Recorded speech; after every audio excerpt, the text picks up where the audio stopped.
specification.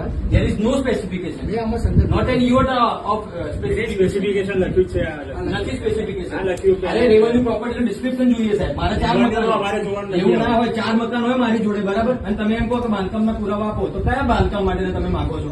How will આઈ નો? એવું ના હોય, લખવું પડે. તમે 4 ના એટલે જે વ્યક્તિના જોડું છે તો તમે તમારી ઈચ્છા થાય એમ લખો છો. એમની વ્યક્તિ અરે પ્લાન પાસ ના કરે તો તમે ઇસ્યુ કરો ને નોટિસ. એ રીતે તમે એની એને અવળે કાન ના પકડાવશો સાહેબ. અમે પુરાવા રજૂ કરવા માંગ્યું છે. પણ પુરાવા સાથે લખો ને પણ હા તો એ તો અમે તો લખ્યું જ છે, પણ સુપ્રીમ કોર્ટ જે કહે છે એ પ્રમાણે અમે અમારા સાહેબને મૂકીશું. હા, તમે જે પુરાવા રજૂ કરશો, હા. તમે જે તમારી રજૂઆત કરશો એ તમારી અને તમે એક કહો છો સાહેબ, તો under which law you are stating day 1.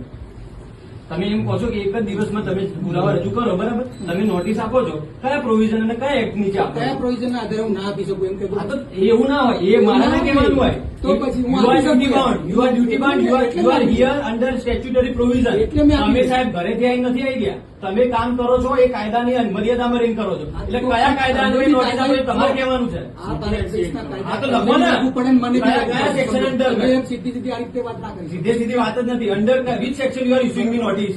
You should mention clearly સાહેબ. તમે લખો ને તમારે જે મારે લખવાનું એ તો હું તો લખું જ છું, મેં તો લખ્યો જ મારો છે. એવું ના હોય પણ નોટિસમાં સાહેબ આરામથી વાત કરો. હા, એ આરામથી વાત કરે છે. એ તો રજૂઆત તો સાહેબ, હા?